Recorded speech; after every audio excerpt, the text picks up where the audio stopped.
सदगुरु ने पिछली रामायणी में अनेक भ्रांतियों का निराकरण किया था और अंत में ये बताया था कि जिसकी पलक अलख में लगी है वह भटका हुआ है। जो बाहर अलेख अदेख में कहीं कुछ खोज रहा है वो खोजता ही रह जाएगा, क्योंकि जो हमारे जीवन का परम लक्ष्य है उससे देश काल की दूरी नहीं, और जिससे देश काल की दूरी हो अपना लक्ष्य नहीं। आगे साहब कहते हैं 30वीं रामायणी में, औ भूले खड़ दर्शन भाई पाखंड वेश रहा लपटाई, जीव शिव का आह न सौना चारिव वेद चतुर्गुण मौना, जैन धर्म का मरम न जाना पाती तोर देवघर आना, दवना मरुआ चंपा के फूला मानव जीव कोटसम तूला, और पृथ्वी के रोम उचारे देखत जन्म आपनो हारे, मनमत बिंदु करे असरारा कल्पे बिंद खसे नहीं द्वारा, ताकर हाल होए अद्भुता छो दर्शन में जैन बिगुरचा, ज्ञान अमर पद बाहिरे नेरे ते है दूरी, जो जाने ताकि निकट है नहीं तो रहा सकल घट पूरी। औ भोले खड़ दर्शन भाई, और इसके आगे, हे भाई छा दर्शनी लोग भूल गए। छह दर्शन वैदिक 6 दर्शन है, सांख्य योग न्याय वैशेषिक मीमांसा और ब्रह्मसूत्र। एक लेखक ने लिखा है कि कबीर यहां भूल करते हैं, क्योंकि जैनी लोग 6 दर्शन को मानते ही नहीं हैं। वह कैसे इसमें भूल जाएंगे? 6 दर्शन तो सांख्य इत्यादि दर्शन है जो वैदिक हैं, जैनी इसको मानते ही नहीं है। लेकिन साहब ने जैनी इत्यादि सांख्य इत्यादि दर्शनों को नहीं कहा। योगी जंगम सेवड़ा सन्यासी दरवेश और ब्राह्मण, ये 6 दर्शन है और इनमें 96 पाखंड यानी शाखाएं हैं। सदगुरु ने जब कहा था तब 96 शाखाएं बताई गई थी। आजकल तो और बहुत शाखाएं हो गई होगी। 6 दर्शन के लोग भूल गए, अपने भेष के टंट घंट में ही लिपटे रह गए। वास्तविकता का बोध उन्हें नहीं हुआ। योगी जंगम सेवड़ा सन्यासी दरवेश, 6वां कहिए ब्राह्मण 6 घर 6 उपदेश, 10 सन्यासी 12 योगी 14 शेष बखान, ब्राह्मण 18 जंगम 24 सेवड़ा परमान। ये पंचग्रंथी में रामराज साहब ने बताया। बीजक की कुंजी पंचग्रंथी। पंचग्रंथी के लेखक श्री रामराज साहब बहुत बड़े विद्वान पुरुष थे। पहले वह वेदांती सन्यासी थे। श्री गुरुदयाल साहब से जो कबीर परिचय के लेखक हैं, उनसे साक्षात्कार होने पर उनकी दृष्टि बदली और परम पारखी पुरुष हो गए। कबीर पंथ में श्री रामराज साहब के लिए परम पारखी शब्द का प्रयोग हुआ करता है। परम पारखी श्री रामराज साहब, उन्होंने पंचग्रंथी में बीजक के सारे भेदों को खोल करके रखा है। योगी जंगम सेवड़ा सन्यासी दरवेश और ब्राह्मण। योगी हठ योगी इत्यादि कई प्रकार के योगी होते हैं। जंगम शिवाचारी होते हैं। सेवड़ा जैनी को कहते हैं और उसमें बौद्ध लिया जा सकता है। सन्यासी और दरवेश, फकीर लोग और ब्राह्मण, ये 6 दर्शन है। साहब कहते ये सब अपने भेष रेख के टंटघंट में भूल गए, स्वरूप बोध न हुआ, पाखंड भेष रहा लपटाई। अनेक प्रकार के पाखंड, दिखावा और भेष में लिपटे हैं। आज भी कितने ऐसे अखाड़े हैं, वहां जाओ तो देखोगे मैं मूल हूं, दूसरे शाखा हैं, कल्याण का रास्ता यही है, दूसरे यहां नहीं है। ये सब कहने वाले भेषधारी मिलेंगे। कल्याण का कोई ठेकेदार नहीं होता है। कल्याण तत्व तो हमारा अपना स्वरूप है, उसका भेद देने वाला सद्गुरु मिलना चाहिए, जो भेदी हो, उस रहस्य को जानता हो, उसमें स्थित हो। बस इतना ही आवश्यकता है। यथार्थ सद्गुरु मिले और अपनी कल्याण की जिज्ञासा हो, और उसमें किसी मत की मोहर की जरूरत नहीं। लेकिन पाखंड भेष राह लपटाई, ये 6 दर्शनी अपने पाखंड में और अपने भेष में लिपटे हैं और अपने टंट घंट में ही जिंदगी बिता रहे हैं। जीव शिव का आय न सौना, चार्यु वेद चतुर्गुण मौना।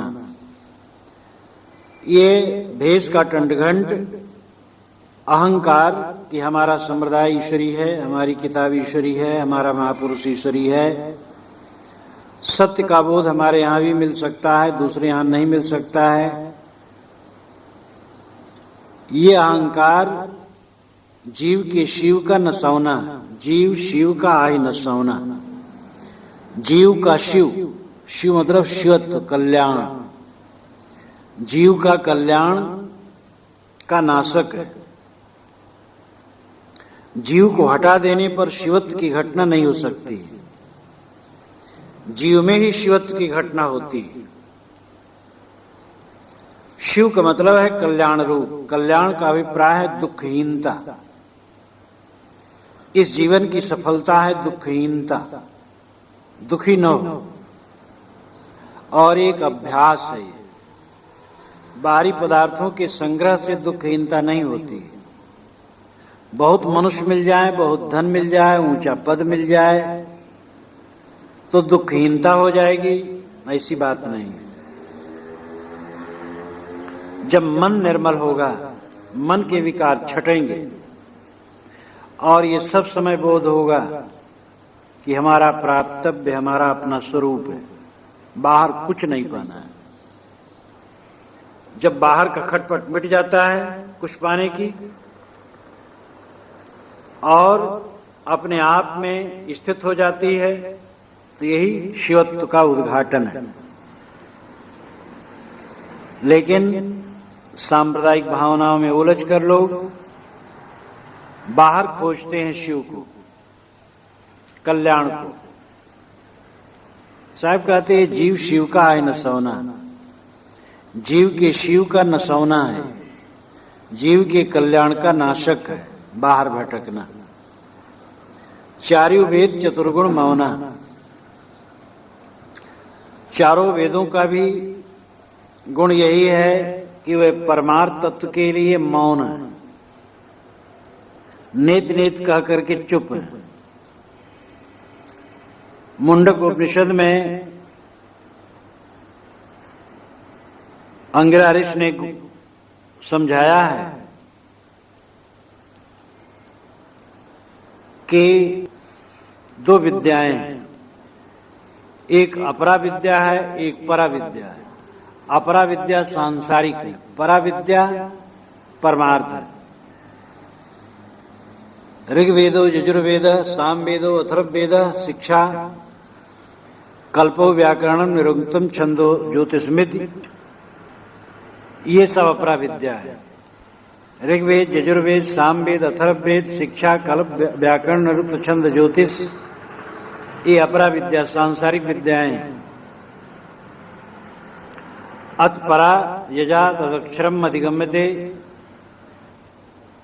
जो परा विद्या है उससे अक्षर की प्राप्ति होती है। अक्षर का मतलब होता है जो क्षीण न हो, जिसका विनाश ना हो, वो अक्षर अपना स्वरूप है। तो चारों वेदों और छहों वेदांगों से पराविद्या परे, आत्मविद्या परे, चारों वेद कर्मकांड में उलझे हुए हैं। कहीं कहीं उसमें जो ज्ञान का प्रसंग है, कर्मकांडी पंडितों ने उसका भी कर्मकांड परक अर्थ कर दिया है। मीमांसक जैमिन ने तो माना है कि अक्रिय अर्थ वेदों में जहां कहीं है वो अनर्थक है। अगर कोई अक्रिय आत्मा कहता है कि आत्मा या ब्रह्म अक्रिय स्थित है तो ये अनर्थक है, इसको परित्याग देना चाहिए। क्योंकि वेद तो कर्मकांड में प्रयुक्त है, इसलिए अक्रिय अर्थ जहां तक मिले वो सब निरर्थक समझना चाहिए। केवल कर्मकांड करो, हवन तर्पण करो, उसके फल में लौकिक और पारलौकिक सुख पाओ, ये माना है। हवन तर्पण से न तो लौकिक सुख मिलेगा न पारलौकिक सुख मिलेगा। आग में द्रव्यों का स्वाहा कर देने से लौकिक सुख क्या मिलेगा और पारलौकिक सुख क्या मिलेगा? एक भ्रम था उनको, और वो स्वाहा स्वाहा करते रहे। तो कर्मकांडी लोग वेदों में जहां ज्ञान का भी अंश हो उसका भी कर्मकांड पर अर्थ कर देते हैं। और वैसे पूरे वेद कर्मकांडों से भरे हैं। साहब कहते हैं चारों वेद चतुर्गुण मौना, चारों वेदों का भी चार गुण है अपना मौन रह जाना परम तत्व के लिए। यानी चारों वेदों का यही गुण है परमार्थ के लिए कि मौन, उसके लिए चुप। वे कर्मकांड, ये हवन करो, ये यज्ञ करो तो ये फल मिलेगा, ये यज्ञ करो तो ये फल मिलेगा। जैन धर्म का मरम न जाना, पाती तोर देवघर आना। साहब जैनियों की तरफ लौटते हैं। जैनी लोग धर्म का मरम नहीं जानते। वे पाती फूल पत्ती तोड़ करके देवताओं के घर में लाके चढ़ाते हैं। दौना मरुआ चंपा के फूला, मानो जीव कोट समतोला। दौना, मरुआ, चंपा, ये फूलों की जातियों के नाम हैं। और उनके सिद्धांतानुसार मानो इसमें करोड़ों जीव निवास करते हैं। एक सुई के अग्र पर करोड़ों जीव निवास करते हैं। जैनियों के जीवों की कल्पना अत्यंत विस्तृत है। तो ये दौना मरुआ चंपा के फूल तोड़े, पत्ती तोड़े, देवघर में ला करके मूर्तियों को चढ़ाए तो मानो इन्होंने करोड़ों जीवों की हत्या कर डाली। एक तरफ कहते इसमें जीवे जीव भरे हैं और दूसरे तरफ फूल पत्ती तोड़ तोड़ करके ला करके मूर्तियों पर चढ़ाते हैं। और इतना ही नहीं, और पृथ्वी के रोम उचारे, देखत जन्म आपनो हारे। ये पृथ्वी के रोम भी उखाड़ते हैं। यहां पृथ्वी का लक्षण करते शरीर, बाल उखाड़ते हैं जैनी लोग। दाढ़ी, मूंछ और सिर के बाल राख ले लेते हैं, कंडे की राख हाथ में लगा लगा कर चर चर उखाड़ते चले जाते हैं। कितने बाल मूल से उखड़ आते हैं, फिर वहां कभी नहीं उगता है। इसलिए जैनी जो साधु हैं उनका सिर देखा जाए तो जो बाल उगे हैं बिरल बिरल है। धीरे धीरे जितनी उम्र बढ़ती जाती है बाल उनके घटते जाते हैं। उखाड़ते समय जो बाल मूल से उखड़ जाते वो फिर नहीं उगते। बड़ा कष्ट होता है, लेकिन अब वो ऐसी दृढ़ता रखते हैं, वो सहते हैं। और पृथ्वी के रोम उचारे, देखत जन्म आपनो हारे। साहब कहते देखते देखते अपने जन्म को हार रहे हैं, क्या जरूरत है इसकी, बाल बनवा लें। ये उखाड़ने की क्या आवश्यकता है? मन करे असरारा, कल्पे बिंद खसे नहीं द्वारा। और भी गलत काम करते हैं। अमरोली बजरौली क्रिया साधते हैं। बजरौली क्रिया में अभ्यास करके पेशाब इंद्री से पानी खींचा जाता है, उसके पश्चात दूध खींचा जाता है, फिर शहद खींचा जाता है। पेशाब इंद्री से जब शहद खींच लिया जाता है तब उसकी पुष्टि मानते हैं। ऐसे लोग स्त्री प्रसंग करते हुए वीर्य अस्खलित नहीं होने देते, तो इसको बजरौली क्रिया कहा जाता है। बजरौली की साधना बहुत बड़ी मानी गई है। हठ योग में माना गया है जो बजरौली साध लेता है वह भोग मोक्ष साथ साथ पा लेता है। इतना इतना कुपंथ है संसार में कि हद है। ये तो वासना की पूर्ति का साधन मात्र है और कुछ नहीं। स्वामी शंकराचार्य को भी इसमें लपेट दिया गया, उनके अनुगामियों ने लपेट दिया। शंकर दिग्विजय नाम की पुस्तक इनके अनुगामियों ने लिखी, संस्कृत श्लोकों में, और उसमें कहा गया कि मंडन मिश्र से जाकर के स्वामी शंकर ने शास्त्रार्थ किया।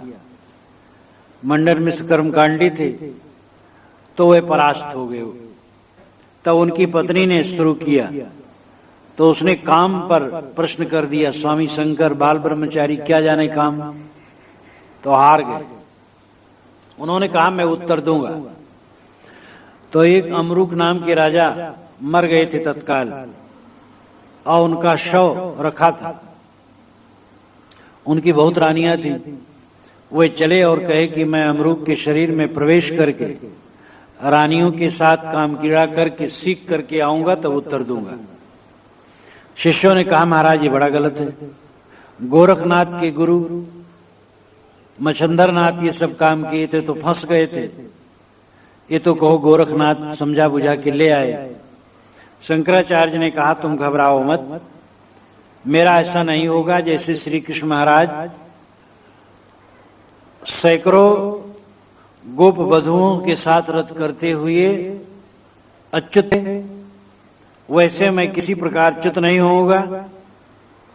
घट और मृतिका एक ही है, पानी और पानी के बुदबुदे एक ही है। इसी प्रकार ब्रह्म और जगत एक ही है। भोग त्याग यहाँ क्या है? इस तत्व को जो जान लिया उसको कुछ फर्क नहीं पड़ता। फिर स्वामी शंकराचार्य गए, अमरूक के शरीर में प्रवेश करके जग गए। लोगों ने कहा राजा जग गया। और फिर रानियों के साथ उन्होंने बहुत काल तक उपभोग किया। और जो उपभोग का वर्णन इतना गंदा है, जुआ खेलना और जो जो गंदा वो कहा नहीं जा सकता, इतना श्रृंगार रस भरपूर है। ये बजरौली क्रिया साधने, वहां भी कहा गया जिसने बजरौली साध ली है कोई फर्क नहीं पड़ता है। ये शंकराचार्य के चरित्र का हनन है। मुझे बिल्कुल विश्वास नहीं कि स्वामी शंकराचार्य ऐसा करेंगे।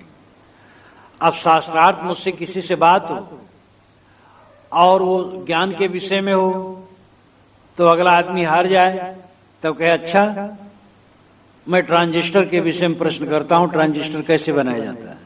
अब ये क्या प्रश्न है? ट्रांजिस्टर से हमसे क्या मतलब? आत्मज्ञान से मतलब है। और स्वामी शंकराचार्य काम का उत्तर देने के लिए क्यों पड़ेंगे चक्कर में? और बात तो यह है कि शिष्यों ने कहा महाराज मच्छंदरनाथ बिगड़ गए थे, गोरखनाथ के गुरु इसी में पकड़ गए। मच्छंदरनाथ गोरखनाथ स्वामी शंकराचार्य के 200 वर्ष बाद हुए। तब जो 200 वर्ष बाद हुआ है उसका उदाहरण शंकर के सामने कैसे होगा? वास्तव में लिखा गया तो बाद में, और लेखक को यह पता नहीं था कि स्वामी शंकर पहले हुए हैं कि गोरखनाथ हुए हैं पहले, इसका उससे पता ही नहीं था। तो ठोक दिया। स्वामी शंकर से उनके शिष्य ने कहा कि महाराज गोरखनाथ की गुरु मच्छिंद्रनाथ खराब हो गए थे, आप भी खराब हो जाएंगे, ठीक नहीं है, मतलब बकवास। स्वामी शंकर ऐसा कभी नहीं किए होंगे। हाँ, उनके सिद्धांत में एक गड़बड़ी अवश्य है कि जड़ चेतन अंत में एक ही, भोग योग एक है, ये बहुत खतरनाक है। तो बजरौली क्रिया 7 करके मनमत बिंदु करे असरारा। असरारा का मतलब रहस्य। असरारा, असरार अरबी भाषा का शब्द है, इसका अर्थ रहस्य, भेद, गुप्त बात। ये गुप्त क्रिया करते हैं। असरारा का अर्थ लगातार भी होता है, रोज करते हैं। और असरारा का अर्थ दुष्ट, टीकाकारों ने लिया है, ये दुष्ट व्यवहार है। मनमत बिंदु, मनमत नाम काम, तो काम से मथन होकर के बिंदु वीर्य को खींचते हैं। ये असरारा व्यवहार, गुप्त व्यवहार करते हैं। कल्पे बिंद खसे नहीं द्वारा, उनके मन में काम की कल्पना होती है, लेकिन बिंदु को द्वार में खसने नहीं देते हैं, रोक रखते हैं। ताकर हाल होए अद्भुता, साहब कहते हैं इनका हाल, इनकी दशा अद्भुत है। ये कितना घृणित है, यह क्या विवेक विचार है। साधक के चित्त में इन सब बातों का संकल्प भी होना नहीं चाहिए, याद भी नहीं होना चाहिए। और ऐसी क्रिया करे कोई और कहे हमने वीर्य को रोक लिया है रत करते हुए, इसलिए कुछ दोष नहीं लगता, ऐसे लोग महापापी हैं।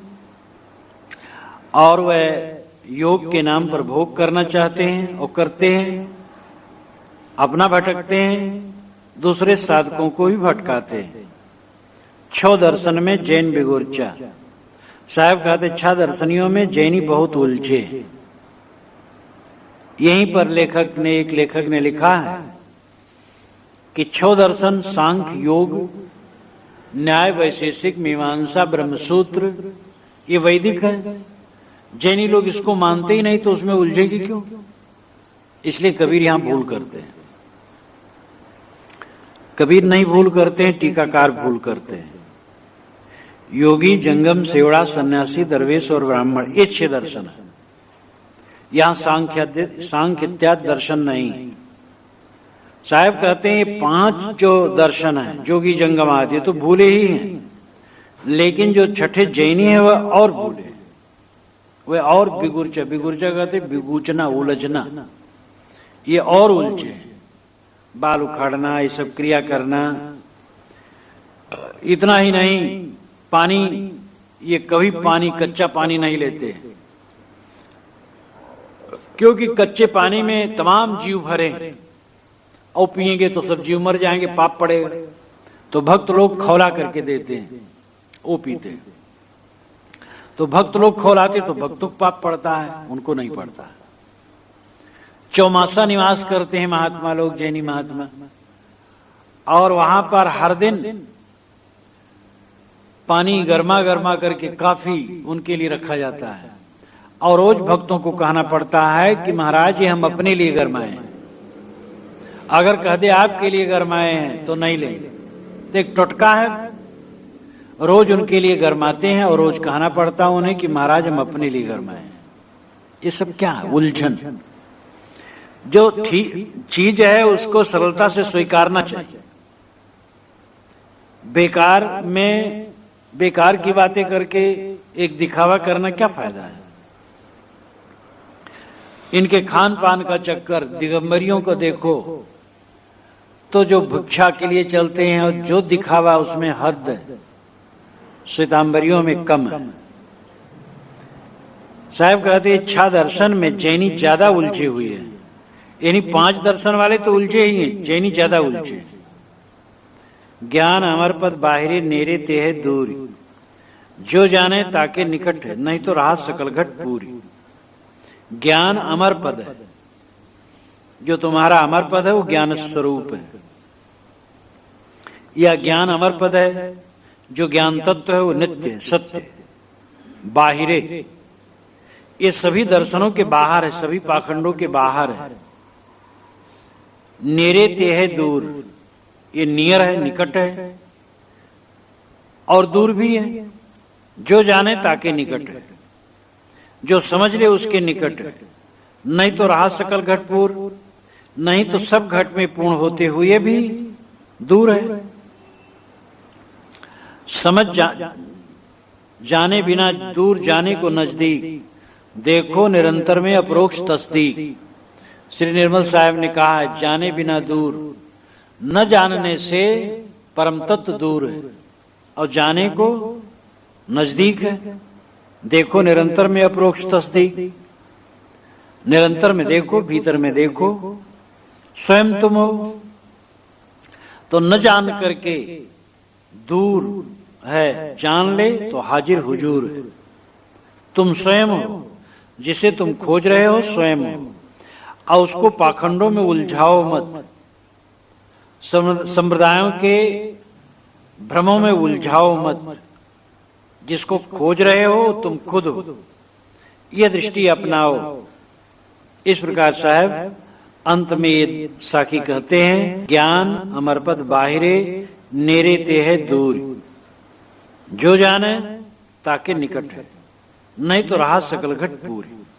सब घटों में होते हुए दूर लगता है, स्वयं होते हुए दूर लगता है, क्योंकि स्वयं को न समझ करके जब बाहर पाने की चेष्टा होती है तो भटकाव के सिवा क्या है। गले में कंठा, नशा खाने से भूल गया और कहता है कि कंठा खो गया, और समझ में आ गया, नशा दूर हो गया, तो कंठा तो गले में है, बाहर कहां खोजना है। सदगुरु कहते हैं, जिसे तुम खोजते हो वो तुम्हारा स्वरूप है। साहब कहते हैं, क्या धर्मशास्त्र के ज्ञाता होने का फल अहंकार है, पाखंड है और शोषण है? कोई धर्मशास्त्र का ज्ञाता है तो अहंकारी बने, पाखंडी बने, शोषण करे, ये तो धर्मशास्त्र के ज्ञान का अर्थ न हुआ। धर्मशास्त्र के ज्ञान का अर्थ होता है अपना कल्याण करे, समाज का कल्याण करे। अगली रमैनी वो कहते हैं, रमैनी 31, सुमृत आय गुणन को चीन्हा, पाप पुण्य को मारक कीन्हा। सुमृत वेद पढ़े असरारा, पाखंड रूप करें हंकारा। पढ़े वेद और करें बड़ाई, संशय गांठ अजो नहीं जाई। पढ़े शास्त्र जीवबद्ध करई, मूड़ी काट यगमन कह धरई। कहें कबीर पाखंड, बहुतक जीव सताओ। अनुभव भाव न दर्शे, जीत न आप रखाओ। सुमृत आय गुणन को चीना। सुमृत का मतलब अस्मृत। भारतीय परंपरा में, वैदिक परंपरा में प्रथम वेद बने, ऋक यजुः साम अथर्व। ऋक यजुः साम इन तीनों की प्रतिष्ठा थी। अथर्व रचना पीछे, लेकिन अथर्व की विषय वस्तु प्राचीन है। टोना टुटका, जादू मंत्र, जारण मारण उच्चाटन, बहुत प्रपंच है। तो विषय वस्तु तो उसकी पुरानी है, लेकिन रचना पीछे है। इसीलिए पुराने ग्रंथों में 3 वेद की बात आती है, त्रैगुण विषया वेद और त्रैवेदस्य कर्तारो। 3 वेद, 3 वेद के विषय में काफी चर्चा है। तो 4 वेद ये पहले बने, उसके पश्चात ब्राह्मण ग्रंथ बने, शतपथ, गोपथ, ऐतरेय इत्यादि। उसके पश्चात आरण्यक ग्रंथ बने, उसके पश्चात सूत्र ग्रंथ बने, धर्म सूत्र, शौध सूत्र, गृह सूत्र, जिसमें कर्मकांड और गृहस्थी के लिए व्यवहार इत्यादि बहुत है। उसके पश्चात स्मृतियां बनी। स्मृतियों के बड़े लेखक मनु, बृहस्पति, दक्ष, गौतम, यम, अंगिरा, योगीश्वर, प्रचेता, सातातप, पराशर, संवर्त, उष्णा, शंख, लिखित, अत्रि, विष्णु, आपस्तंभ, हारीत इत्यादि मुख्य। इसके बाद भी कई स्मृतकार हैं। पहले कम स्मृतियां बनी, फिर 100 के लगभग हो गई, 100 से भी बढ़ गई। ईसा के 1000 वर्ष बाद तक भी स्मृतियां बनती रही। मन इत्यादि की स्मृतियां जो बनी, ये नहीं कि उन्होंने ही बनाया है। सभी स्मृतियों में सर्वांग मनुस्मृति है, और मनुस्मृति में हजारों श्लोक हैं और काफी सर्वांग है।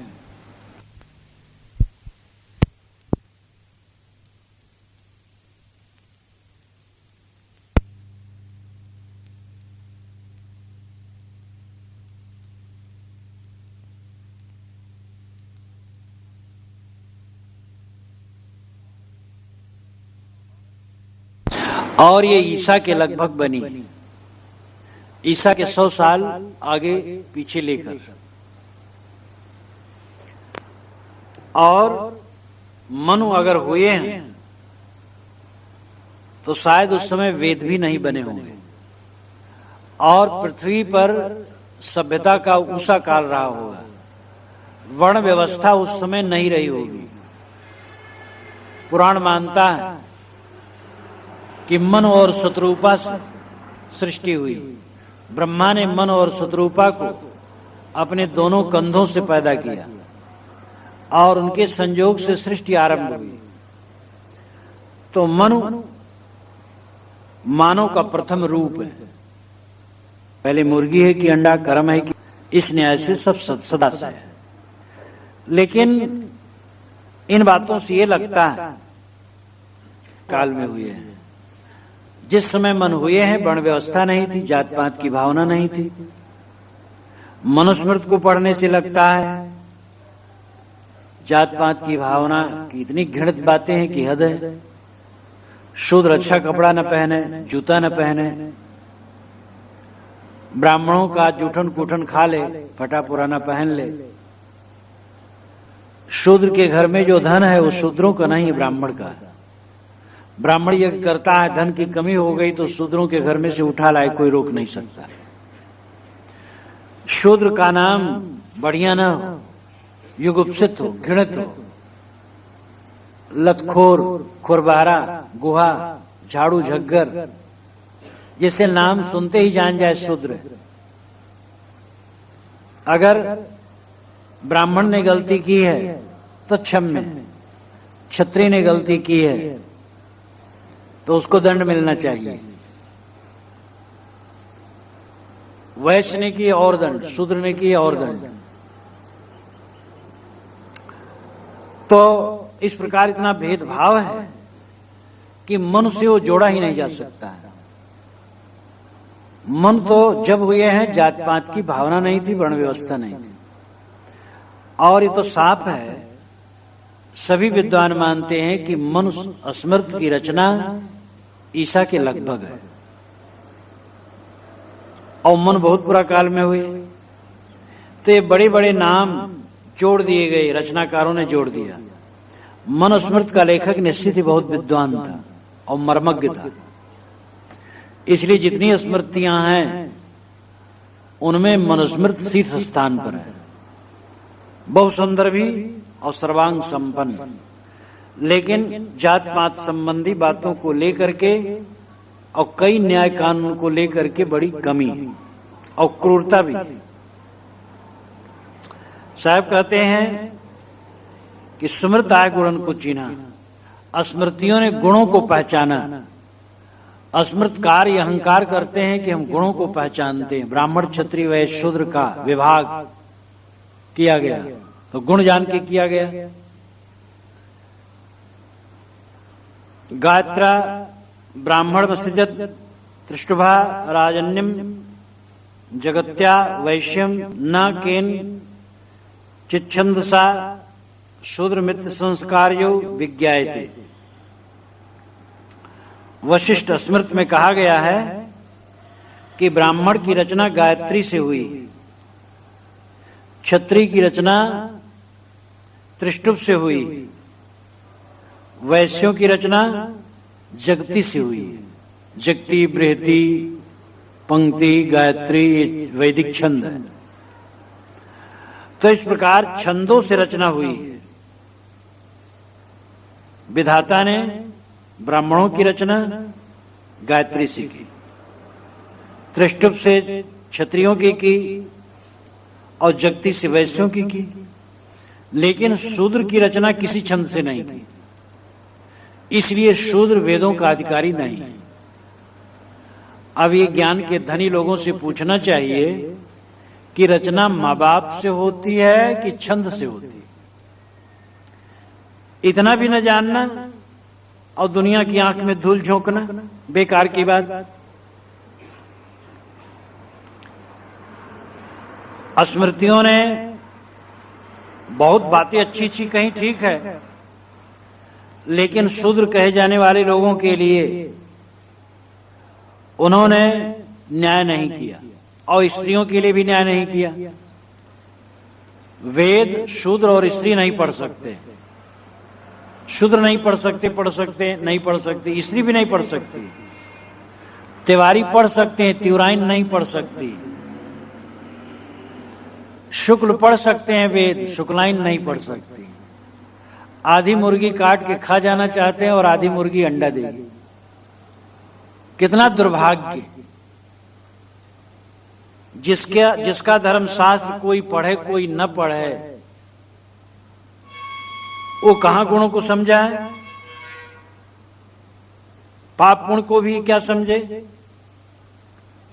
यज्ञार्थम पशुः सृष्टः स्वयमेव स्वयंभुवा यज्ञस्या भूतैः सर्वस्य तस्मात् यज्ञे बधो अबधा। मनुस्मृत के 5वें अध्याय के 39वें मंत्र में लिखा गया कि ब्रह्मा ने पशुओं की सृष्टि यज्ञों के लिए की। यज्ञ में पशु काट काट करके उनका हवन किया जाए, इसीलिए ब्रह्मा ने पशुओं की रचना की, उनकी सृष्टि की। और यज्ञ ही समस्त कल्याण के साधन है। अब ये गुण को पहचानना कहां हुआ। किसी जीव की हत्या यज्ञ कैसे। शूद्र न्यायाधीश नहीं हो सकता है, शूद्र किसी धर्म की घोषणा नहीं कर सकता है। क्षत्रिय की हत्या अगर कोई करता है तो 6 वर्ष तक ब्रह्मचर्य का पालन करे और 1000 गायों का दान करे, तब उसका उद्धार होगा। और अगर कोई वैश्य की हत्या करता है तो 3 ही वर्ष ब्रह्मचर्य पालन करे और 100 गाय बैलों का दान कर दे तो भी छूट जाएगा। लेकिन अगर शूद्र की हत्या किसी ने कर दी है तो 1 वर्ष ब्रह्मचर्य के पालन से भी पाप कट जाएगा और 10 गाय दान कर दे, उतने में छुट्टी हो जाएगी। आपस्तम्भ ने तो ऐसा कहा है कि शूद्र की हत्या का पाप उतना ही लगता है जैसे मोर तीतर बटेर कोई मार दे, उतना पाप। वैसे शूद्र को मारने में पाप है, शूद्र को मारने में ज्यादा पाप नहीं। ये गुण की पहचान है। साहब व्यंग करते हैं, सुमिरत आय गुणन को चीना। ये स्मृतियों ने गुणों को बहुत पहचाना, मनुष्यों के गुणों को बहुत पहचाना। क्या यही पहचानना। पाप पुण्य का मार्ग कीना, इन्होंने पाप पुण्य का मार्ग बनाया। यज्ञ करो जीववध करो, ये पुण्य है, और जो यज्ञ न करे वो पाप करता है। ये कौन सी समझदारी है। साहब कहते हैं सुमृत वेद पढ़े असरारा, पाखंड रूप करे अहंकारा। ये कर्मकांडी पंडित लोग स्मृतियां पढ़ते हैं, वेद पढ़ते हैं, असरारा लगातार पढ़ते हैं और कहते हैं हम इसके भेद जानते हैं। पाखंड रूप करे अहंकारा, पाखंड का रूप बना करके अहंकार करते हम सबसे बड़े, जन्म से ही बड़े। पढ़ें वेद और करें बड़ाई। वेद पढ़ते हो अपनी बड़ाई करते हैं कि हम ईश्वरी वाणी के एकाधिकारी हैं, संशय गांठ यजहु नहीं जाए। लेकिन आज भी इनके संशय की ग्रंथि नहीं जा रहे, बोध नहीं, भटक रहे हैं। पढ़े शास्त्र जीव बध करई, मूड़ी काट अगमन का धरई। पढ़ते तो शास्त्र हैं और करते हैं जीव बध, और मूड़ी काट करके अगमन का धरई। यानी मूर्तियों के, जड़ मूर्तियों के सामने चढ़ाते हैं। जिसका वध करते हैं वो जीव है, और वध करके जिसको खुश करना चाहते वो निर्जीव है। खुश करने को, उसमें खुश होने की शक्ति ही नहीं है। इतनी भी समझ जिसमें न हो, उसको कैसे समझा जाए कि वो विद्वान है और समझदार है। निर्जीव पत्थरों की मूर्तियों को खुश करने के लिए सजीव प्राणियों का काट देना, ये शास्त्र पढ़ने का अर्थ होता है क्या? शास्त्र में यही ज्ञान दिया जाता है? शास्त्र पढ़ करके अगर आदमी इतना अल्पज्ञ हो जाए, इतना अविवेकी हो जाए, तब तो शास्त्र न पढ़ना अच्छा है। शास्त्र पढ़ा आदमी और जीव को मार डाला और निर्जीव को खुश कर रहा है, ये तमाशा। पढ़े शास्त्र, जीव वध करई, मूड़ी काट अगमन कहां धरई। आगमन देवताओं के आगे, अथवा आगमन नाम जानो अपने आगमन के लिए धर रहे हैं। ये जो हत्या करते हैं, हत्या का फल तो इनके सामने आएगा, फल भोगना पड़ेगा। कहीं कबीर पाखंड बहुतक जीव सताओ, अनुभव भाव न दर से जीत न आप रखाओ। साहब कहते हैं इस पाखंड ने बहुत जीवों को सताया। ये पाखंडी कर्म, इनकी जीभ लोलुप है मांस खाने के लिए, तो बलि और कुर्बानी के नाम पर लोगों ने बहाना बना लिया। देवताओं के लिए बकरा चढ़ाते हैं, भेड़ा चढ़ाते हैं, गाय चढ़ाते हैं, सिंह नहीं चढ़ाते। इनका देवता, इनका ईश्वर सिंह नहीं खाता है। जानते सिंह के पास जाएंगे तो हम ही खा लेंगे। बकरा बेचारा मासूम है, तो कहते हमारा देवता बकरा खाता है। अरे बकरा तुम खाते हो और देवता का बहाना करते हो। कहीं कबीरी पाखंड बहुतक जीव सताओ। इन पाखंडियों ने बहुत जीवों को दुखाया, मासूम निरीह प्राणियों की हत्या करवाई। अनुभव भाव न दर्शे, अनुभव भाव इनको नहीं दरसता है। अनुभव कहते हैं प्रयोग के पीछे उत्पन्न हुआ ज्ञान, अनु कहते हैं पीछे को, भाव कहते हैं उत्पन्न को। प्रयोग के बाद में जो ज्ञान उत्पन्न होता है उसका नाम है अनुभव। सबका अनुभव है कि एक कांटा गड़ जाए कितना दर्द होता है, आंख में धूल का कण पड़ जाए कितनी पीड़ा होती है। और ये बेदर्दी लोग ईश्वर और देवता के नाम पर छुरी भोंक देते हैं प्राणियों को। इनको अनुभव भाव नहीं दरसता है। स्वयं कांटा चुभना पीड़ा करता है और दूसरे को छुरा भोंकते हैं। इनको अनुभव भाव कहां है? जियत न आप रखाओ, जीते जीते अपनी रक्षा नहीं कर रहे हैं। यानी जीवन में रहते रहते न आप रखाओ, अपनी रक्षा नहीं कर रहे हैं, अपना कल्याण नहीं कर रहे हैं। जो दूसरे को दुख देगा अपने लिए दुख की खाई बनाएगा, तो अपना कहां कल्याण कर रहे हैं। जो दूसरे को तकलीफ देता है उसको निश्चित है तकलीफ मिलनी। साहब कहते वेद शास्त्रों में कल्याण की बातें भी हैं। ये नहीं कि उसमें पाखंड खाली भरा है, कल्याण की बातें भी, लेकिन कल्याण की बातों पर इनको ध्यान नहीं। केवल कर्मकांड, केवल पूजा प्रतिष्ठा करके धनार्जन करना, इतने लक्ष्य है। रामायणी 32 अंध सुदर्पण वेद पुराना। दरबी कहा महाराज जान, जस खर चंदन लादेव भारा, परिमल बास न जान गंवारा। काहे कबीर खोजे आसमाना, सो न मिला जो जाय अभिमाना। अंध सुदर्पण वेद पुराना। अंधे के सामने दर्पण रखो, वो क्या देखेगा? जो अपने विवेक को ही ढांक रखे हैं, वेद पुराण क्या करेंगे? वेद पुराणों में गलत अंशों को हटा दिया जाए तो कल्याण की बातें भी जगह जगह है। वेदों में कर्मकांड है और हिंसा का वर्णन है। घोड़ा मार करके हवन करना, एक एक देवता के नाम पर एक एक जानवर काटने का विधान,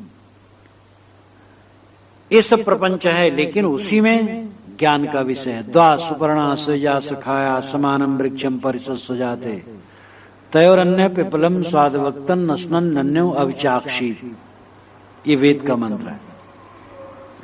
द्वा सुपर्णा, दो सुंदर पंख वाले, सज्जा सखा, साथ साथ, सज्जा साथ साथ रहने वाले, सखाया मित्र, समानम वृक्षम परिषद सजाते, समान ही पेड़ पर वे चिपके हैं, बैठे हैं। तयोरन्य, उसमें से एक, तयोरन्य पिपलम स्वाद वक्तन, पिपल के स्वाद को वक्तन खाता है, यानी वृक्ष के फल को खाता है। अनशनन अन्यो, एक अन्य है, वो अनशनन, अनशन कर देता, नहीं खाता। अब चाक्षित, केवल देखता है। ये रूपक में, अलंकार में कितना सुंदर वर्णन है रागी और विरागी जीव के लिए।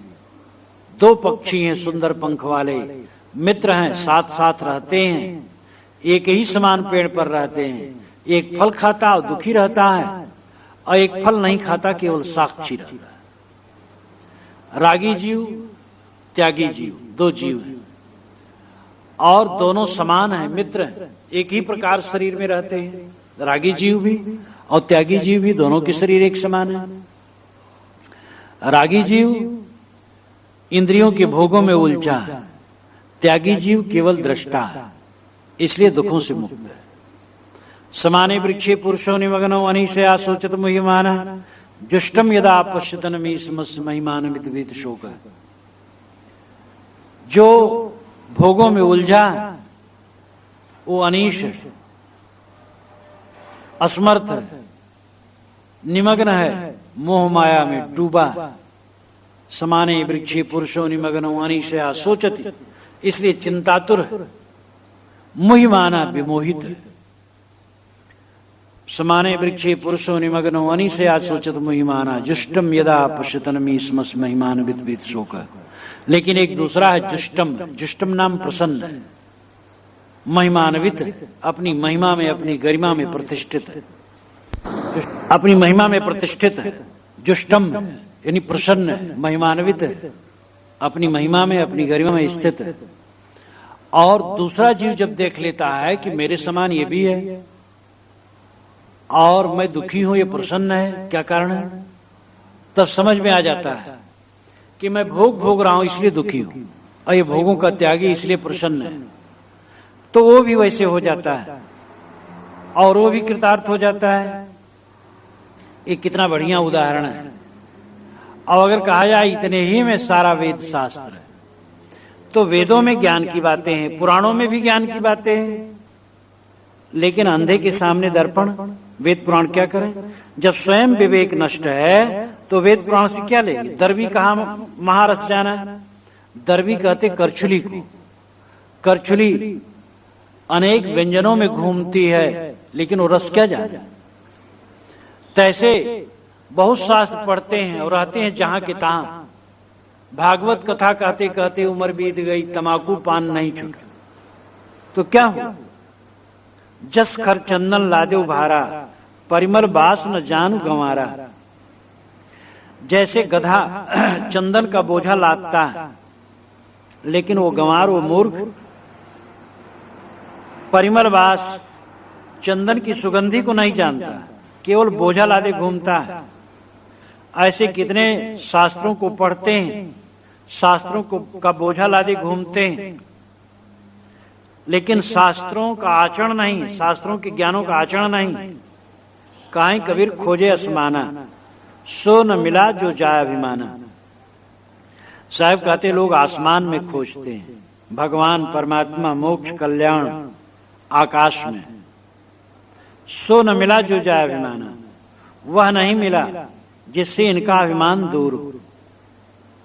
यथार्थ सद्गुरु नहीं मिले, यथार्थ बोध नहीं मिला, इसलिए वाणी का अभिमान करके इतराते घूमते। हम इतना पढ़े, इतना जानते हैं, पढ़ना लिखना चातुरी, औरो बात सहल, काम दहन मन बस करन गगन चढ़न मुश्किल। पढ़ना, गुनना, चतुर्थाई दिखाना ये सब सरल है, लेकिन काम का दहन करना और मन को वश में करना ये मुश्किल है। मुश्किल का मतलब ये नहीं कि कठिनाई है न करो, मेहनत पड़ती क्योंकि आदत खराब है, और मेहनत कर लो तो सुबह है और सदैव के लिए सुखी हो जाओगे। तो शास्त्रों का बोझा लादे लादे घूमने से काम न चलता है। साहब ने अन्यत्र भी कहा है, पढ़े गुने क्या कीजिए मन बवरा हो, अंत बिलैया खाए समुझ मन बवरा हो।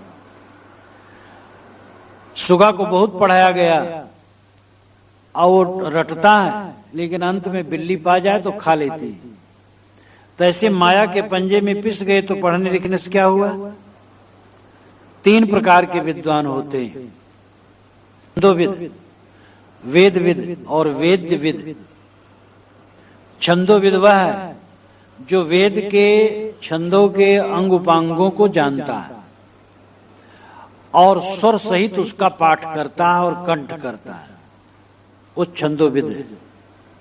वेद विद्वा है जो वेद के मंत्रों का विवरण पूर्वक अर्थ कर लेता है, और वेद विद्वा है जो जानने योग को जानता है, चाहे वेद पढ़े भी ना हो, देखे भी ना हो। वेद विद, वेद्य नाम जानने, जो जानने योग्य हो, जो जानने योग्य हो उसको जो जाने वो धन्य है। वेद पढ़े ठीक है, शास्त्र पढ़े ठीक है, उसका अर्थ करे ठीक है,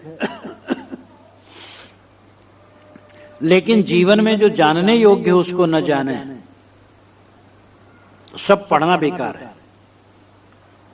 जानने योग को जाने और करने योग को करे, तब जिंदगी की सार्थकता है। इसलिए साहब कहते हैं कि वेद शास्त्र, पुराण, इसमें जगह जगह आत्मज्ञान की बात, सदाचार की बात का निर्देश है,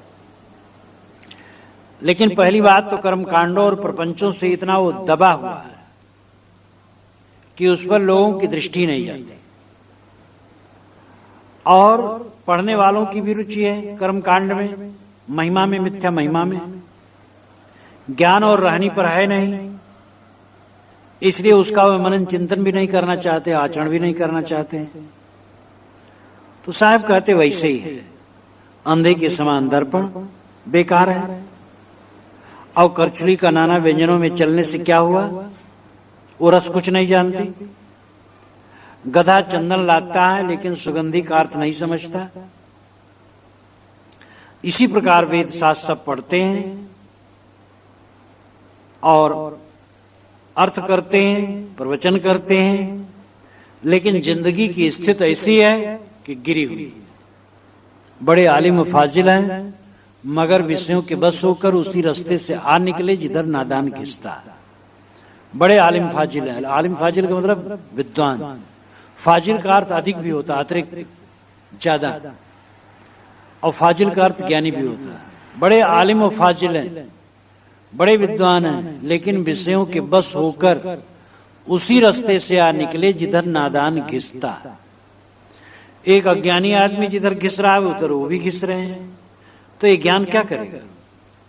इसलिए साहब ने पहले इसकी पहली रवानियों में कहा कि लोग वेद शास्त्र पढ़ते हैं, पाखंड करते हैं, जीववध करते हैं, मानवता के बीच में दीवार खड़ी करते हैं, ऊंच नीच की कल्पना करते हैं, शुद्ध मानवता का ज्ञान नहीं करते हैं, और इनका वेद शास्त्र पढ़ना ऐसे रहता है, पाखंड है, अहंकार है इनका।